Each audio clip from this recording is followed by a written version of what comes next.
Annyeonghaseyo chingus. This is Vidushi and welcome back, and I am back with another video of what to watch, and this time it's going to be the K-drama edition. As you all know, the best part about 2020 has been the fact that I have been exposed to the world of K-dramas, and I have watched about more than 20 K-dramas, I guess, and you know, this includes all the old ones, the new ones, and even the ones that were released this year. And trust me, there have been some really interesting K-dramas that were released in 2020. Hence, I thought, why not make a video on some shows that are my favorite from this year and the ones that you should definitely give a watch. So yeah, let's start.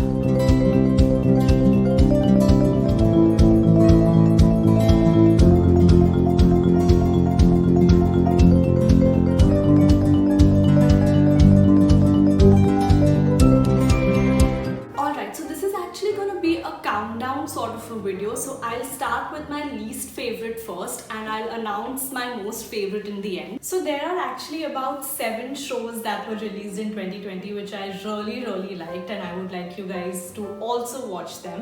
I would start with number 7, and number 7 on my list is Private Lives. So Private Lives is a show that revolves around this couple wherein the girl is an ex-con and the boy, who's played by Go Kyung-po, is actually an undercover agent and he runs his own detective or spy agency. The show revolves around them, their love story and their marriage and everything, but it also revolves around the fact that there is a secret information which is being hidden by this huge conglomerate, and these guys, like the couple along with some other people, have to find out what the information is and actually save the nation, because this information could be harmful for the country. So yeah, it is a thriller, it's a nice gripping story and I really enjoyed watching it. Most importantly, I think I loved Go Kyung-po in his action role, because he's done some really good taekwondo and karate moves and he's looking really nice in his black attire and riding the bike and everything.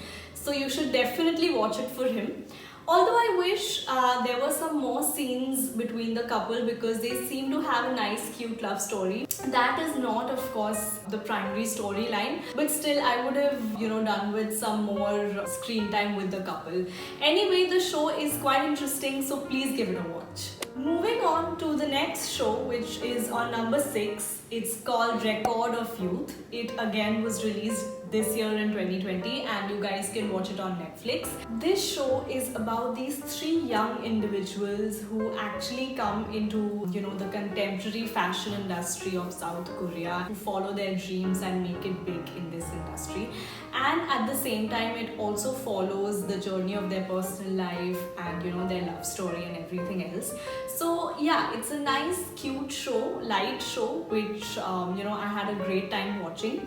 The best thing that I like about this was the fact that it's visually very appealing, because it kind of takes you to or shows you the world, the fashion industry of South Korea and the modeling industry, which is very glamorous. So it's visually very appealing. You have a nice time watching the show.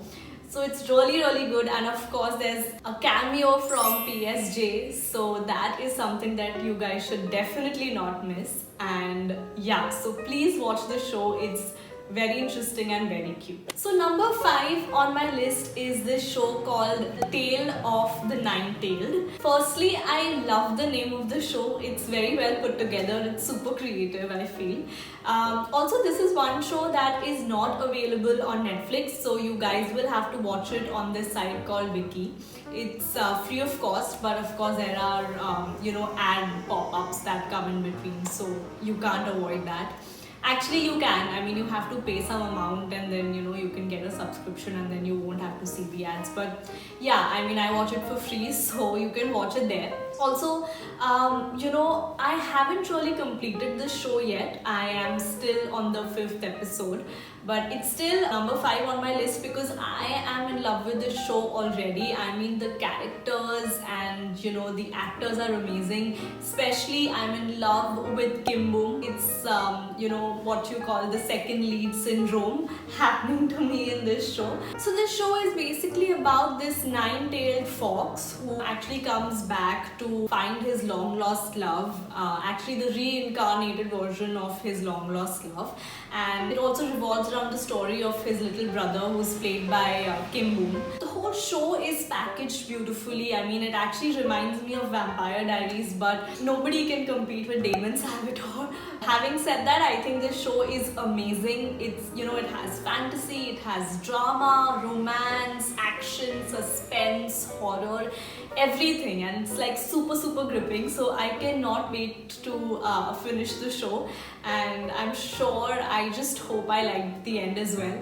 But yeah, the show is really good and you guys should definitely watch it because it's a complete treat to watch. So moving on to the 4th show on my list, it's none other than Itaewon Class. I have actually talked about this show even in my previous video. So yes, Itaewon Class is something that I watched in the beginning of the lockdown, and it was my 4th or 5th show that I saw, like 4th or 5th K-drama that I watched, and I absolutely love it because I think it's very different from other K-dramas because it shows you a very different side of Korea. The name itself, like Itaewon, is an area which is a very happening area in Seoul, which is a city in South Korea, the capital city. It has a complete different vibe, a young vibe, which you don't really get to see in other shows, and this is a very different version of Korea that you'll get to see in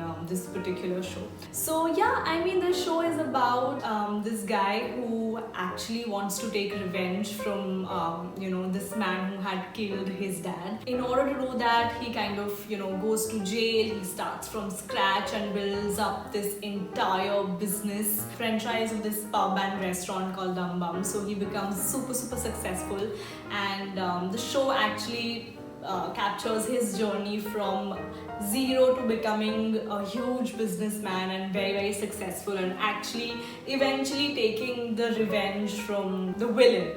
So I think the story is filled with drama and filled with a lot of emotions. It's really good. Also, the best part about the show is Park Seo Joon. He has acted amazingly well. As I've also mentioned earlier, I think he's one of the finest actors in the South Korean industry, and he's acted really well even in this show. So you should watch it for him. And yeah, you should watch it because it's a nice, young and a very different show. Also, I've mentioned this in my previous video as well, the OST of this show is amazing.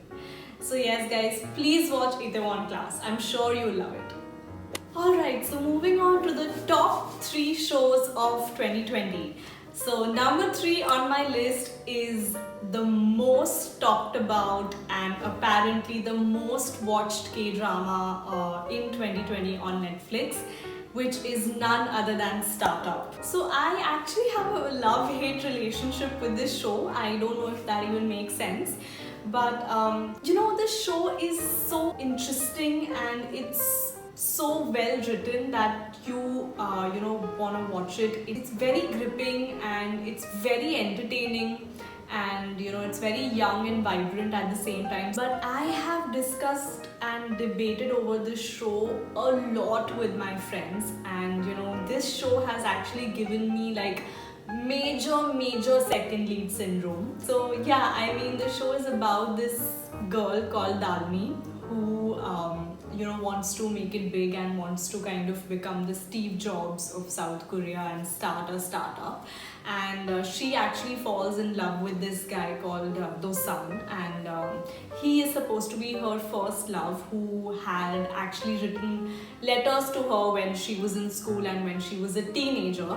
But little does she know that the real Do-san is not the one who has actually written the letters to her, but Ji Pyong is the one who was actually writing the letters, and now she's in love with Dosan, and Ji Pyong is also in love with Dalmi. So it's like a huge major love triangle, and I am in love with Ji Pyong, his character, and I secretly want these two guys to be together, like Dalmi and Ji Pyong to be together, but unfortunately he's the second lead.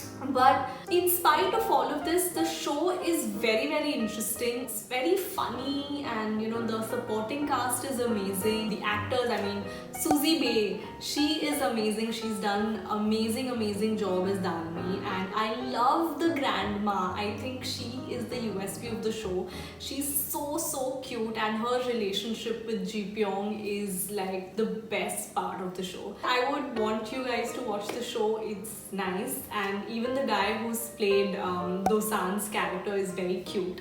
But yeah, I mean, I still like Ji Pyong better. So yeah. Anyway, go and watch the show. I'm sure you guys will have a lot of fun, and I am definitely sure that you are also going to face the second lead syndrome in startup. So yes, go and watch it. So number 2 on my list is a show called It's Okay to Not Be Okay, which is a beautiful show. It is a show that actually talks about mental health. So it kind of normalizes the issue of mental illness, and as you can also see that it's there in the title itself, that it's completely okay to not be okay. So the story is basically revolving around the lives of these 3 people who are at this point of time not very stable when it comes to their mental space, because they're dealing with a lot of issues which are related to their childhood trauma and things that have happened in their past. So the story is about this guy, which is played by Kim Yoon Soo, and he is actually a caretaker at a psychiatric ward, and he's also the brother of this guy who is actually autistic, and he takes his care as well as he works at psychiatric ward. And he also falls in love with this woman whose character is played by Yeji, and she is this anti-social, famous, very popular writer who writes these very dark stories for children, and her character is very unconventional, and she has had some incidents in her childhood because of which she is how she is today. And both these characters, they fall in love with each other, and how they support and how they heal each other with love and support and the comfort. So the story is all about these 3 people who kind of make the troublemaking trio, which is let me tell you, very cute, and the 3 of them are very cute together. So yeah, it's a very different and interesting story, which I think you guys should definitely watch. Also, the best part about the show is Yeji's character. I think she is the one who has actually stolen the show. Her wardrobe, her fashion, and her acting, everything is just on point. And the whole analogy of the stories that she writes in the show, and the situations that have been shown in the show, I think the analogy between them is amazing. The sets are amazing, and the whole gothic vibe to the show is very nice. So yeah, it's a different show altogether, and I think you guys should definitely watch it. Okay, so it's finally time for my number 1 show, and the spot is taken by this show called The King, The Eternal Monarch. Yes guys, it's the very famous show which is available on Netflix and was released in 2020 and has done really well and is loved by a lot of people, including me. So this show is your proper masala show, your proper love story written by the very famous writer Kim Yoon Suk, and it's very gripping, very intriguing. Like, it's obviously a love story between these 2 people, like a king and a police officer who belong to 2 different worlds, 2 different parallel worlds. And The story is about how they kind of, meet each other, and then how they struggle to be together, in spite of them being from different worlds and of, all of that. So yeah, the show is amazing. The show is grand. The VFX, the screenplay and everything is amazing. The costumes, the sets are amazing. And it's a very, very feel good show. I mean, you can just sit and relax and watch the show and you love it. So you just don't have to, invest a lot of emotions, invest a lot of time or even brains. You just have to sit and watch the show and you love it. Lee Min-ho is, as always, amazing, and he's looking very, very dashing in all these traditional clothes that he's wearing, like as the king. So this show is number one on my list because I've had the most amount of fun while watching this show, and I've also enjoyed a little bit of dark and interstellar angle in the show. And obviously the love story is amazing, and Lee Min-ho does a very, very great job as always. So yeah, it's a very, very nice show, and I'm sure you will have a great time watching it. So do watch it. Okay guys, so these were my recommendations for all the shows that were released this year in 2020. I just hope that you guys will watch these shows, and please do, and let me know how you like them in the comments below. Also, if you've already watched these shows, then I would actually want to know what your thoughts are about each one of them. And if there's some show that you guys really like and I haven't mentioned it in my list, then I would also love to know about those shows. So yeah, I hope that you guys liked this video, and I'll be back with another video next week very soon. Till then, thank you for watching. Kamsahamnida and Annyeong.